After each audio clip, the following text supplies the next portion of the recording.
The sun had long dipped behind the skyline of Manila, leaving behind streaks of gold that faded into soft violet hues. The city buzzed as it always did, jeepneys honking, vendors shouting, and laughter spilling from narrow alleyways. Amidst the restless rhythm of the night stood a boy with a second-hand guitar and a heart full of songs. 15-year-old Miguel Santos stood beneath a flickering streetlight near a busy marketplace, his bare feet pressing against the cool pavement. His fingers, rough from strumming old steel strings, moved with careful rhythm as he began to sing.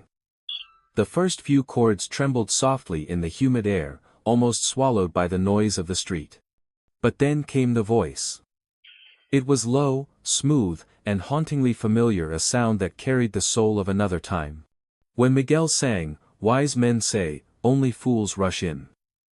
The chaos around him seemed to pause. A few passers-by turned their heads. Vendors stopped mid-call.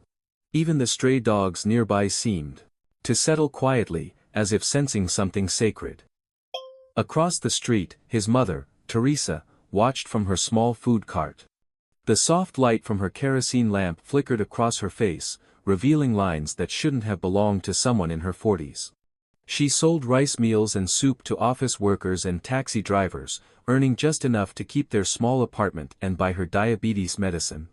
Every night, when business slowed, she'd glance toward her son and whisper a silent prayer, "Let someone see what I see in him. Let someone hear his gift." Miguel wasn't like other boys his age. He didn't chase basketball games or hang out at the internet cafes.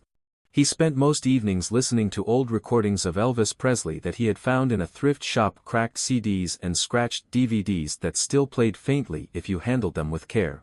The voice of Elvis was like a friend to him, a mentor he never met.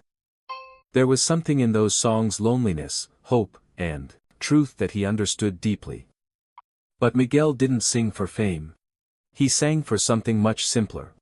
Every note was a thank you to his mother, who never complained despite the pain in her legs. Every lyric was a way of saying, "I'll take care of us, Ma." As the night deepened, a small crowd began to form. A taxi driver parked his car just to listen. Two teenagers recorded him on their phones. A street vendor dropped a few coins into the old shoebox at Miguel's feet. "Boy, you sound like Elvis himself," the vendor said, laughing in disbelief. "Where'd you learn to sing like that?" Miguel looked up shyly, a hint of a smile tugging at his lips. "Just from listening, sir." The vendor nodded. "Keep that up, kid. You've got something special." But not everyone stopped to listen. Many still hurried past, eyes fixed on their phones, shoulders hunched against the night. Miguel didn't mind. He wasn't chasing applause, he was chasing connection, that brief moment when someone's eyes softened and their heart opened because of a song. His mother limped over when her last customer left. She wiped sweat from her forehead with a small towel and sat beside him on the curb. "You've been standing too long, Anik," she said gently. "Rest a bit." Miguel nodded, lowering his guitar. "I'm okay, Ma. We almost reached 500 pesos tonight." Teresa's tired eyes brightened. 500. That's enough for the electricity bill." He smiled proudly. "And maybe a bit for your medicine." She looked away, pretending to rearrange her things. "You don't have to worry about me. Just focus on your singing." "I sing because of you," Miguel said simply. Teresa froze for a moment. In that quiet street corner, surrounded by empty cups and the hum of neon lights, her son's words sank deep into her heart. She reached out and squeezed his hand. "Your father would be proud," she whispered. The mention of his father always carried a soft ache. Miguel barely remembered him, a tricycle driver who passed away when Miguel was just 5. Since then, life had been an uphill climb, but music made the climb bearable. Miguel strummed his guitar again, this time playing "Love Me Tender." His mother closed her eyes, swaying gently. The melody wrapped around them like a prayer. Just as he finished the final note, an old man who had been sitting nearby clapped slowly. "That boy," he murmured, his voice trembling, "he doesn't just sing the song. He feels it." Miguel smiled politely, though he didn't fully understand what that meant. To him, singing wasn't performance, it was breathing. The man placed a few bills in the shoebox, more than Miguel had seen in one go. Don't stop singing, son. The world needs voices like yours. After the man walked away, Teresa turned to her son. See, Miguel? Even strangers can feel your heart when you sing. Miguel looked at the night sky, the stars faint behind the city lights. Do you think someone important will ever hear me, Ma? Maybe someone who can help us? Teresa smiled wistfully. Maybe not someone important, Anak. But maybe someone meant to. He nodded, comforted by her faith. A gentle breeze rustled the tarps above the market stalls.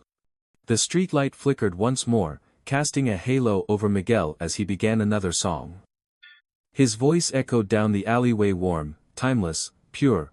For the people who passed that night, it was just a fleeting moment, a street kid singing Elvis. But for Miguel, it was something deeper. It was the start of a miracle he didn't even know was coming. And for one man, far away in another city, an American tourist packing his bags for a business trip to Manila, fate was quietly preparing the meeting that would change both of their lives forever. The next evening brought rain, the kind that didn't pour but lingered softly, blurring neon lights into watercolor smudges across the wet streets of Manila. The air smelled of roasted corn and damp pavement. People hurried under umbrellas, weaving through traffic, trying to get home before the downpour deepened. But one person wasn't hurrying. Daniel Carter, a 48-year-old American tourist, stood under the awning of a convenience store, his small travel bag at his feet. He had just finished a long day meeting local musicians and visiting sound studios for a charity music project he was helping to sponsor. Daniel had once been a record producer in Los Angeles before the business swallowed his passion and left him burned out. Music used to move him. Now it just reminded him of everything he'd lost, his marriage, his faith, his sense of purpose. He looked around at the city, the chaos, the noise, the faces that somehow smiled through struggle, and thought, maybe this is what real music looks like. Not studios, not fame. Just life. That's when he heard it. It started faintly, almost like a ghost drifting through the rain. A deep, velvet voice singing, "Can't Help Falling in Love." Daniel turned, listening. The sound floated from across the street, where a dim streetlight revealed a boy soaked to the bone, holding an old guitar close like it was something sacred. The boy's voice was pure, raw, untrained but perfect. There was no microphone, no reverb, just heart. Every word carried weight, every note dripped with emotion. The kind of voice that could make even strangers remember something they'd forgotten about themselves. Daniel stepped closer, ignoring the drizzle. Around the boy stood a small group of people, a couple sharing an umbrella, a jeepney driver on break, a mother rocking her baby. Even the street vendors had paused, as if the rain itself had hushed to listen. The boy closed his eyes, lost in the song. Take my hand, take my whole life too. Daniel felt his chest tighten. He hadn't felt that kind of chill in years. Not since discovering a young singer decades ago who went on to win a Grammy. But this was different. The boy wasn't performing, he was giving. When the final note faded, the small crowd clapped softly. A few people dropped coins into a box at his feet. The boy bowed, a shy smile lighting his face. Beside him stood a woman, older, frail, holding a plastic bag of food. She must be his mother, Daniel thought. Daniel reached into his jacket pocket and pulled out his phone. He hesitated. Filming random street performers wasn't his style. But something told him this moment wasn't ordinary. Something told him this needed to be shared. He hit record. Hey there, kid, Daniel called gently once the applause faded. Miguel looked up, startled but polite. Hello, sir. That's quite a voice you've got, Daniel said, smiling. What's your name? Miguel, sir. Miguel Santos. Daniel nodded. Well, Miguel, I've heard a lot of singers in my time, but you just made me feel something I haven't felt in years. Miguel laughed nervously. Thank you, sir. I just sing because I like to make people happy. That's the best reason of all, Daniel said softly. Teresa, his mother, looked on shyly. He just sings here, sir. Every night after I close my food cart. Daniel glanced at her hands, calloused, tired, the kind of hands that worked for love, not luxury. You must be proud. She smiled. I am. His father was a singer too. Only. Life didn't give him much time. Something about her tone, gentle, accepting, tugged at Daniel's heart. He nodded respectfully. Miguel strummed his guitar again, the strings slightly out of tune but alive. Do you have a favorite song, sir? Daniel chuckled. Well, I grew up listening to Elvis Presley. Miguel's eyes lit up. Me too. Then sing me one, Daniel said. Miguel grinned, nodded, and began to play, Suspicious Minds. The rhythm carried a warmth that made people smile even through the drizzle. His voice rose with the same smoky timbre that Elvis once had, but with something more, the unfiltered honesty of a boy who'd known hardship and still chose joy. Daniel lifted his phone again, capturing the moment. Rain fell around them like glittering threads of light. The camera lens fogged a little, but it didn't matter, the sound was everything. When the song ended, the crowd cheered louder than before. Even the security guard from the nearby store clapped. Daniel lowered his phone. Miguel. That was beautiful. Miguel blushed. Thank you, sir. Do you have anywhere you upload your songs? YouTube, maybe? Miguel shook his head. No, sir. We don't have internet at home. Daniel hesitated, then smiled. Well, maybe I can help with that. He waved goodbye to them but couldn't shake the feeling that he'd just witnessed something extraordinary. As he walked back toward his hotel, he replayed the video again and again, each time feeling the same rush of emotion. That night, while waiting for his flight at Ninoy Aquino International Airport, Daniel sat by the window and uploaded the clip to his social media account. He didn't add fancy hashtags or dramatic captions, just a few words. Found this boy singing Elvis in the rain on the streets of Manila. The world needs to hear him. He hit post, smiled faintly, and put his phone away.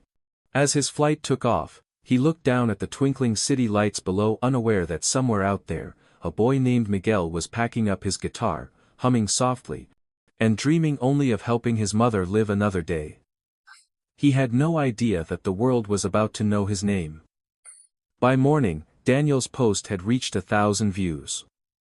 Then 10,000. Then 100,000. Comments poured in from across the world. This boy's voice brought me to tears.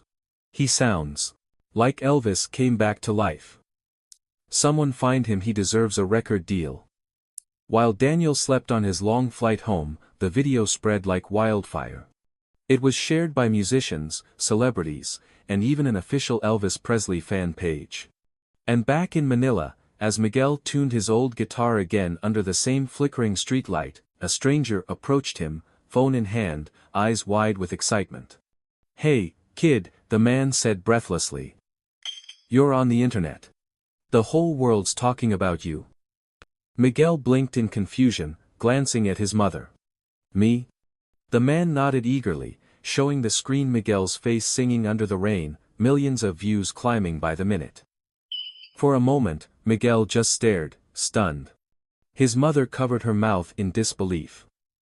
Somewhere above the clouds, Daniel's plane sliced through the sky, the man who had unknowingly opened a door to destiny. And on that rainy street corner in Manila, a boy who had only ever sung to make people happy stood at the edge of a miracle that would soon make the whole world listen. The next morning in Manila began like any other, vendors preparing breakfast stalls, jeepneys honking through traffic, and Miguel tightening the strings on his weathered guitar. But this morning, there was something in the air. A strange buzz that seemed to ripple through the neighborhood like static before a storm. He didn't know it yet, but his life had already changed overnight. As Miguel helped his mother prepare her food cart, a teenage boy from a nearby stall ran toward them, panting and wide-eyed. Miguel. Bro, you're famous. Miguel blinked. What? The boy thrust his phone toward him.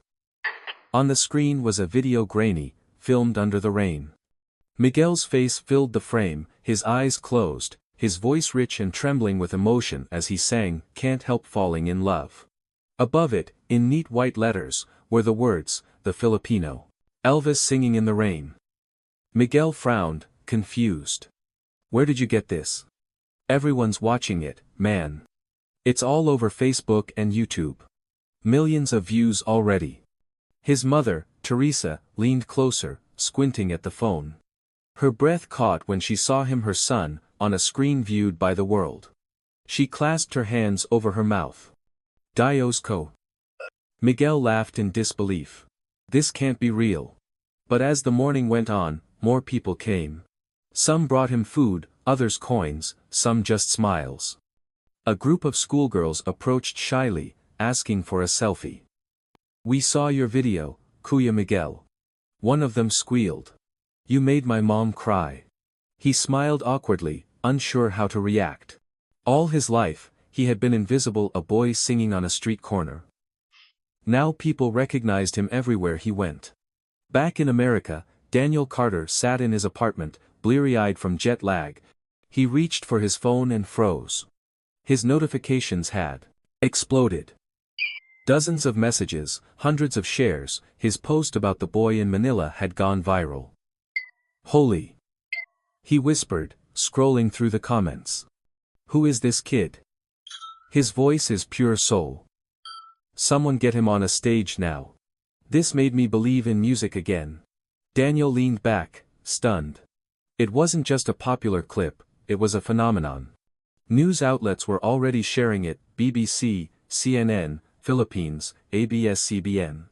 The video had crossed oceans overnight. He searched his messages until he found one from an old friend, Maria Lopez, a producer for Asia's Got Talent. "Maria, Daniel, tell me you know this boy personally. We want him for the next season. That voice is once in a lifetime." Daniel's pulse quickened. He hadn't felt this kind of excitement in years. "Yes," he typed back quickly. "I met him. His name's Miguel Santos. He's in Manila." "Maria, perfect. Get him on a plane. We'll cover everything." Daniel smiled. "It's time," he whispered. In the Philippines, things were moving fast. The video had reached nearly 20 million views in 3 days. Strangers donated online, offering help for Miguel's mother's medication. Local reporters started arriving at the marketplace. Miguel, overwhelmed by it all, sat quietly in their small apartment that evening. The TV in the corner was tuned to a local news station, his video playing again. The reporter called him, "the boy who revived Elvis." He turned to his mother. "Ma, is this really happening?" She nodded slowly, tears welling in her eyes. "You see, Anik. The world heard your heart." "But I don't understand," Miguel said softly. "I never wanted fame. I just wanted to sing for you." Teresa reached out and cupped his face. "Maybe that's why the world listened. Because you sang with love, not pride." The phone rang, an unfamiliar number. Miguel hesitated before answering. "Hello?" A familiar voice laughed through the speaker. "Miguel. It's Daniel, the man who filmed you." Miguel's face lit up. "Sir Daniel. Everyone's been talking about you." "I've been talking about you," Daniel said warmly. "Listen, kid. Asia's Got Talent saw your video. They want you to audition. They're flying me back to Manila to help arrange everything." Miguel's jaw dropped. "Audition? Me?" "Yeah, you," Daniel chuckled. It's time the world heard that voice live. Miguel looked at his mother, speechless. She smiled through her tears. "Say yes, Anak." And so he did. The days that followed were a blur. Reporters, interviews, papers to sign, everything felt surreal. For the first time in his life, Miguel stepped into an airplane. He sat by the window, staring at the sea of clouds below, clutching his guitar case. His mother's small cross necklace hung around his neck. Daniel sat beside him, watching the boys wonder with a smile. "You nervous?" Miguel nodded. "A little. I've never sung anywhere except the street. Daniel chuckled softly. Then, imagine the stage as your street. Same songs, same heart, just more lights. Miguel smiled faintly. I'll try, sir. Call me Daniel, he said. You've got a gift, Miguel. But more than that, you've got soul. People can teach notes, but they can't teach that. Miguel looked down at his guitar, tracing a crack on its side. I just want to make people happy. Daniel nodded. And that's why you will. Meanwhile, in living rooms across the world, people continued to share his video. An old man in Tennessee wiped tears as he watched. A teenage girl in Brazil replayed the clip 3 times. A retired Elvis impersonator in Las Vegas smiled and whispered, "The king would have loved this kid." Music producers, celebrities, and fans flooded the comments section. The video had sparked something beyond nostalgia. It had reignited people's belief in authentic talent, in purity, in passion. One comment, written by a woman from Chicago, stood out. I've been depressed for months. But hearing this boy sing made me smile again. Whoever he is, tell him he saved me tonight. When Miguel later read that comment, he wept quietly. You don't just sing, Anak. You heal. By the time the plane landed, news cameras were waiting. Reporters shouted questions, flashes went off, and Daniel gently guided Miguel through the crowd. Don't worry, he said, smiling. This is just noise. What matters is what you do when you open your mouth to sing. Miguel nodded, gripping his old guitar. That night, in a quiet hotel room, Miguel sat by the window, strumming softly. The city lights outside blinked like stars scattered across the earth. His mother's words echoed in his mind, if your music can touch hearts, don't be afraid. That's your purpose. He took a deep breath and whispered to himself, then I'll sing for everyone who needs to remember what love feels like. As the moonlight bathed his guitar, Miguel began to hum the opening lines of If I Can Dream. He didn't know it yet, but in just a few days, he'd stand before thousands and millions more watching around the world and deliver a performance that would bring even the coldest hearts to tears. For now, though, he was just Miguel, the street corner dreamer whose voice had crossed oceans, carrying not fame or ambition, but something far greater, the sound of hope. The lights of the Asia's Got Talent stage gleamed like 1,000 stars, reflecting off polished floors and shining faces. The massive theater in Singapore buzzed with excitement, hundreds of people murmuring, laughing, waiting for the next act. It was a night of hopes, dreams, and daring hearts. And somewhere backstage, a Filipino teenager sat, trembling, clutching a weathered guitar that had seen more rain than any stage light ever would. Miguel Santos sat on a black stool in the waiting area, his heart thudding like a drumline. Beside him, his mother, Teresa, squeezed his hand tightly, whispering prayers under her breath. She had never seen so many bright lights, so many cameras. To her, it all felt like another world, one far away from the quiet street corner in Manila where this journey had begun. Nearby, Daniel Carter stood with his arms crossed, watching Miguel quietly.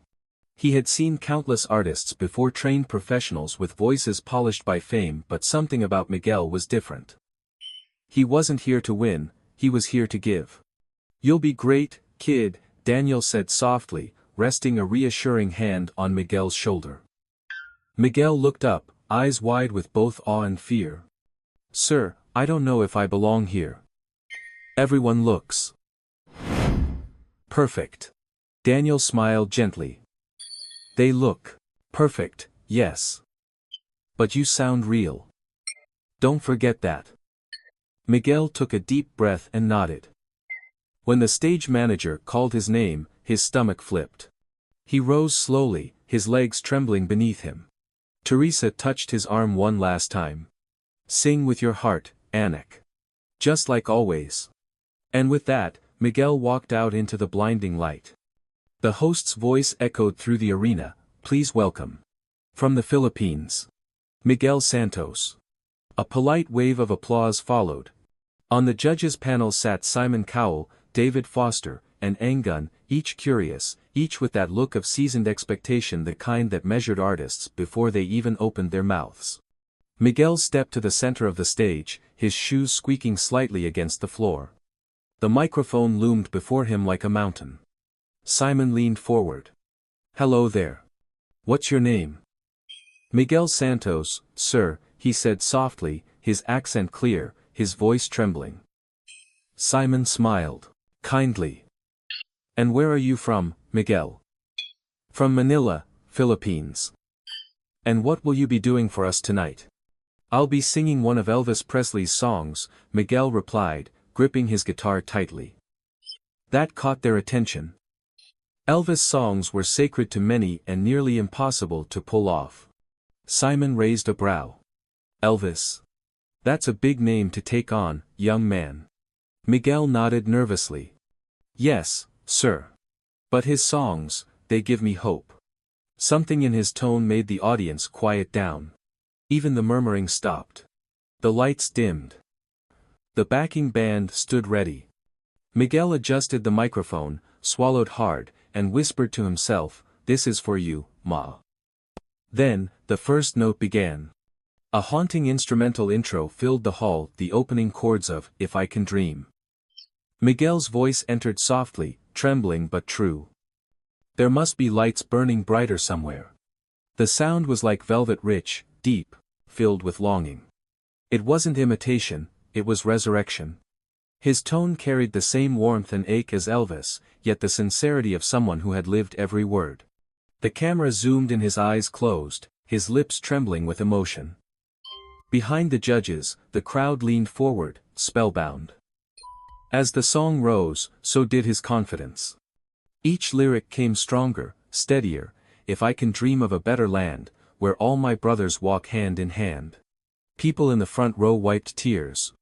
The theater lights turned soft gold, glinting off his guitar. For a moment, even the air felt still, as if the world itself was listening. Simon's eyes softened. Angun held her hand to her chest. David Foster, a man who had worked with legends, whispered to the judge beside him, "This kid's the real deal." Miguel reached the bridge, the hardest part of the song, where Elvis had once poured his soul out. "Well, I can dream, please let my dream come true." His voice cracked slightly, not from weakness, but from truth. That imperfection made it perfect. You could feel the struggle in it, the years of street corners, the hunger, the hope, the love for a mother who had given him everything. When he sang the final lines, his voice swelled to fill the theater, raw and beautiful. "Right now, oh, right now." The last note lingered in the air like sunlight breaking through clouds. For a heartbeat, there was silence. Then, the theater erupted. The audience stood, clapping, cheering, crying.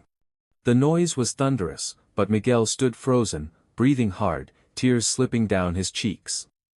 Teresa, watching from backstage, sobbed openly, her hands pressed over her heart.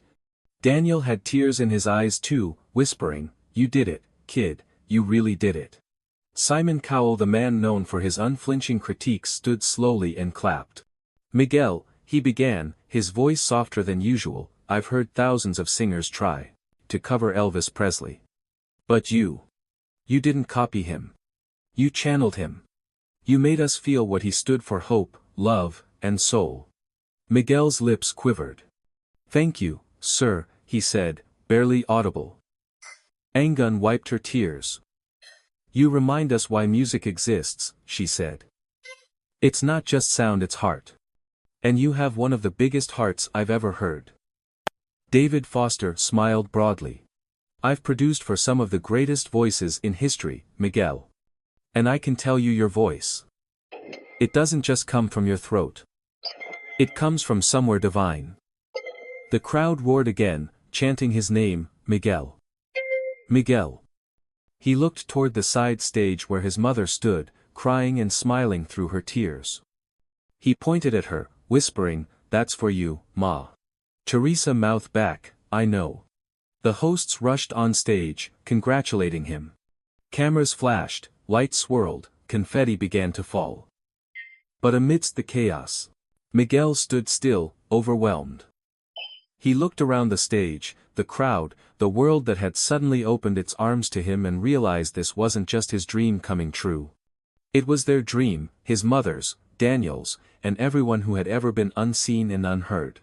Because for the first time, a street boy from Manila had made the world listen, and they didn't just hear his voice. They heard his heart. As the show went to a commercial break, Simon leaned toward Daniel, who was wiping his eyes backstage. "Where did you find this kid?" Daniel smiled faintly. "Under a flickering streetlight. Singing in the rain." Simon nodded slowly. "Well, he's just reminded the world what real music sounds like." Miguel walked off the stage into his mother's arms. She kissed his forehead, tears streaming. "You were brilliant, Anik." He smiled, voice trembling. "I just sang like I always do, Ma." And for the first time in his life, Miguel didn't feel small. He felt infinite, not because of the lights or applause, but because he had shared something true. Somewhere deep inside, he knew, this wasn't the end of his journey. It was only the beginning. When the final note faded into silence, Miguel stood frozen in the center of the stage, trembling. Then a wave of sound broke over him like a tidal surge. Cheers. Applause. People rose to their feet, hands clapping, tears streaming. Simon Cowell was the first judge to stand, his face uncharacteristically soft. "Miguel," he said, voice catching slightly, "that was one of the most moving performances I've ever witnessed. You didn't just sing Elvis, you became the emotion behind him. You reminded us what music is supposed to do, make us feel." Miguel swallowed hard, his eyes glistening under the hot stage lights. He wasn't used to this, the cameras, the bright signs, the crowd roaring his name. He was just a street kid from Manila who used to sing for spare coins. He looked up briefly, scanning the crowd. Somewhere in the front row, he caught sight of his mother, her hands clasped over her mouth, tears pouring down her cheeks. Daniel, standing beside her, looked equally emotional. He gave Miguel a thumbs up, his own eyes red. It was the look of a man who had once believed his best days were behind him and now saw his purpose reborn in someone else's dream.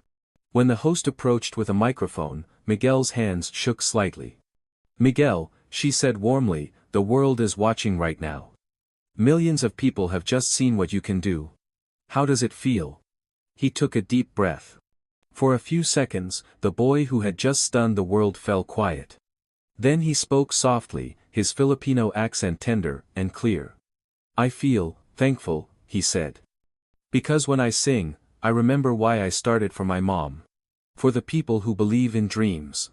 For those who think they're not enough. My songs. They're not about fame. They're about hope." The audience erupted again, but Miguel only smiled shyly and bowed his head. That night, as he stepped off the stage, dozens of reporters waited backstage. Cameras flashed, microphones pushed toward him, all asking the same thing: "Who taught you to sing like that? How does it feel to go viral? Do you think you'll win?" But Miguel just laughed nervously. "I didn't learn from anyone," he said honestly. "I just listened to Elvis and sang with my heart. That's all." Back at the hotel later that night, he and his mother sat together on the balcony overlooking the city.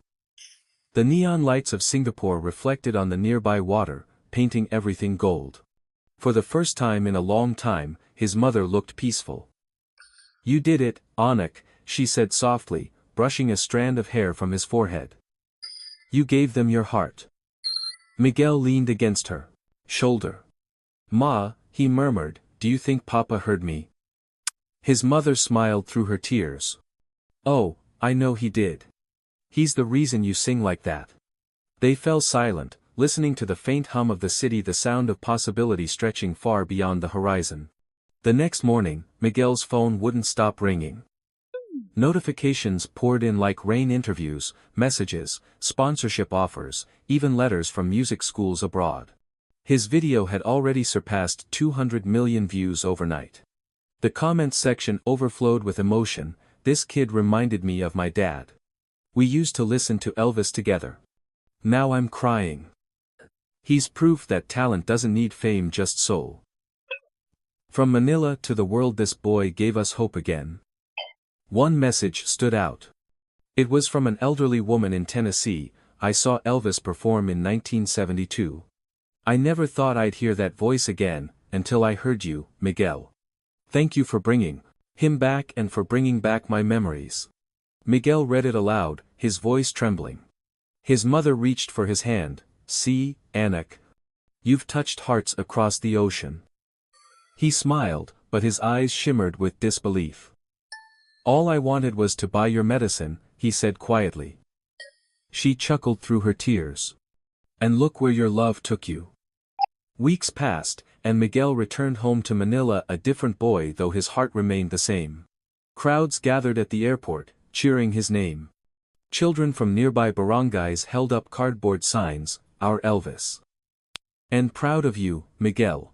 But instead of heading straight into fame, Miguel made a promise to give back.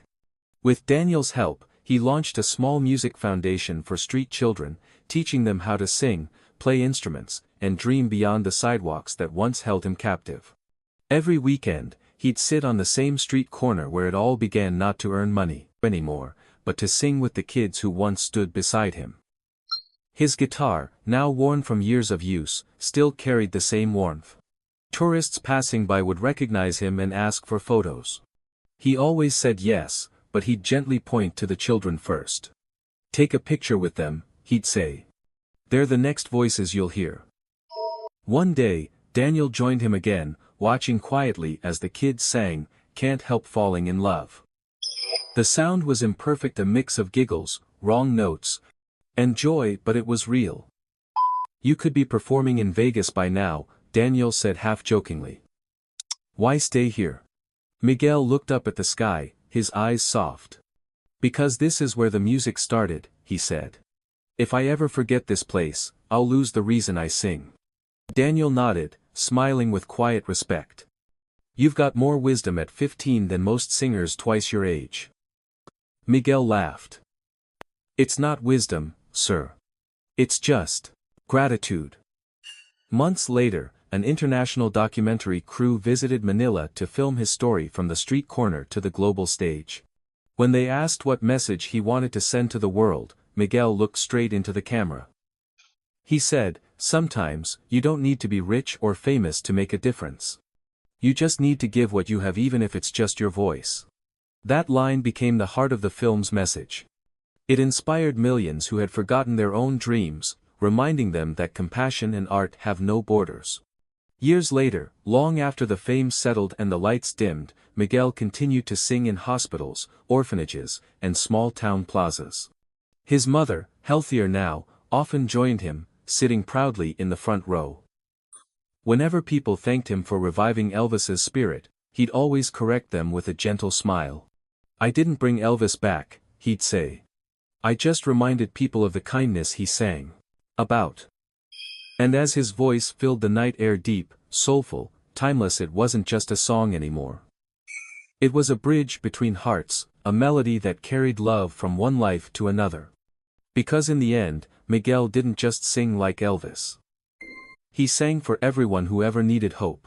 And the world listening, crying, smiling, finally understood, greatness isn't about being heard by millions.